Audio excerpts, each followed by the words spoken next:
Wow, that was an emotional roller coaster of an episode. What's going on, YouTube? Welcome to Sibz, West Coast, East Coast siblings, where we break down your favorite movies and TV shows. I'm Chris. That's it. Tonight we are breaking down the brand new episode of The Walking Dead. This is week 3, right? Episode 3. Technically, it's still season 10. But a lot went down. We focused primarily on Gabriel and what's his name? Gabe. No, I'm sorry. Gabriel and Aaron. Gabe and Gabriel. Aaron. So this episode focuses primarily on Gabriel and Aaron. Be sure to hit the like button, subscribe before we dive into it, and let's roll into it. Yeah, okay, so I guess the first thing, this episode starts out really slow. Like, halfway through the beginning, I'm like, what is the point of all this? Like, it was so slow. It was just Gabriel and Aaron walking around. They're following Maggie's map that she gave them to find food for the rest of the community back in Alexandria, and they don't find any luck. They've been out there for 2 weeks. It was like one of those episodes. Gabriel finds like a burnt down church, and we see a lot of kid walkers in this episode, which is like, I don't know, just a little unnerving. It's not something you normally see on The Walking Dead. I think that kind of echoes back to when Rick saw the little girl in the very first season. Dang.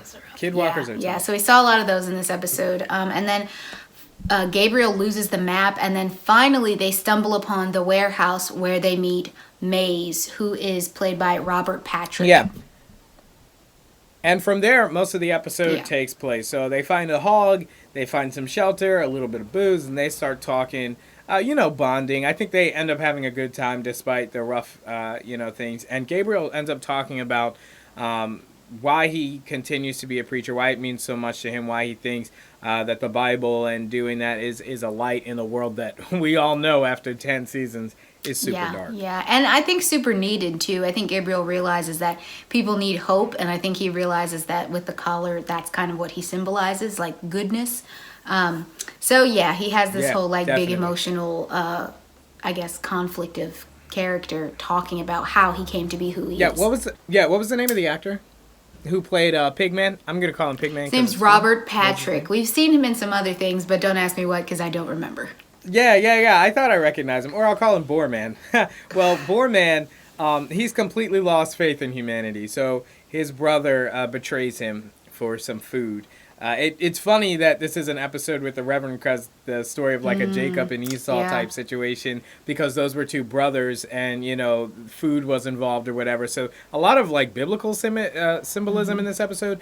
But he had lost faith in humanity because of being betrayed by his brother. And Gabriel and Aaron show him that when people come together and are united, that they can, not devolve into animals. Yeah, that people are still good. There's still hope. I mean, this episode was obviously a filler episode. It was a great story. Don't get me wrong. It was very well written. But as far as advancing the whole story and plot, it didn't do much. No, and I tell you, it had two of my least favorite characters for the longest in The Walking Dead.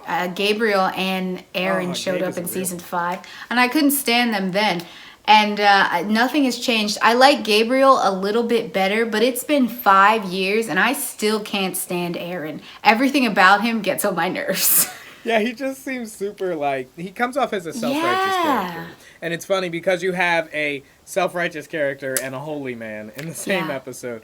I've always loved Gabriel, though, especially in a lot of ways he's been the heart in the show and kind of that compass. I think that's kind of the reason Rick has, they bonded after he saved Judith.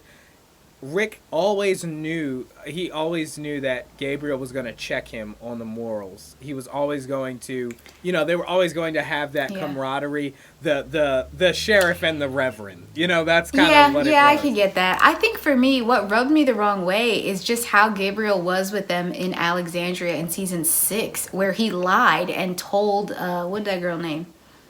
Deanna. He told Deanna that, Rick was a terrible person and that they should be afraid and that they shouldn't let them in. And he ran with that. I don't know how they all forgave him and swept that under the rug.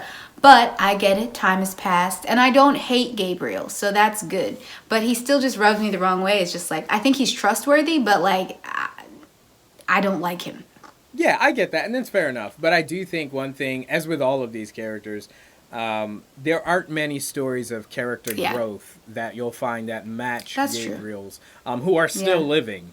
A lot of characters, they've had roller coasters for sure, But Carol reminds me of one of those who just is completely different from what she used to be. And also Gabriel. Like, there was a moment for me, a light bulb moment, where Gabriel switched and he was 100% on board with Rick, with Daryl, with Michonne, with Carol, and he was ride or die, and he hasn't changed since then. And how much of Rick's blood is running through all of their veins as we get into that kicker at the end. And okay, so first of all, they get you every time with The Walking Dead. It's like a fake jump scare. Like, you see characters have these deep emotional conversations where it's like, there is still good in the world. You can trust us. And us as the audience, we know that there's good. We know that, Carol and Rick and Gabriel, we know that they're good people.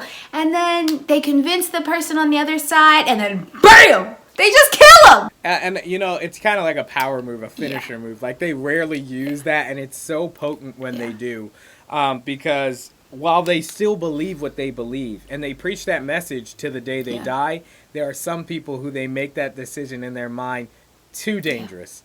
Just like, and we've seen characters like this before. Obviously, Negan is one of those. He's somebody, I believe, that because of what he's done and the nature of what he's done, he's someone you can never actually trust because he's a psychopath and he will manipulate and make you think that he's on your side, but he's really just working the game. And some of the characters we've seen in The Walking Dead who have been given that chance and been given that trust, and they kill somebody or they do something stupid, and it's like, okay, we should have put you down the first time. You had your chance. And I think Gabriel just made that call, and I can't blame him for that, but it was very Rick. Yeah, it was. It was very Rick.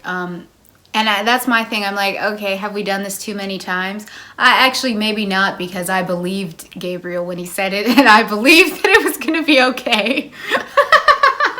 Yeah, I mean, I know, it was really rough. I know, and that's just one of those tropes. Like, that's one of those characteristics why I think, like it or not, he's kind of become one of those core characters because he can do that. He can convince you of the dream, and then he will straight up kill you and not give a second thought to it. That is very true. Obviously, this is a very controversial moment. Yeah, I would say Gabriel has now reached G status up there with like Rick and Michonne and Daryl because, only a few of them can do that, And he did it, and he did it well. And it hurt. It hurt.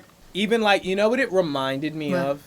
And my TWD fans, when Carol took the little girl out to the back and said, "Look at the flowers, honey. It's going to be all right.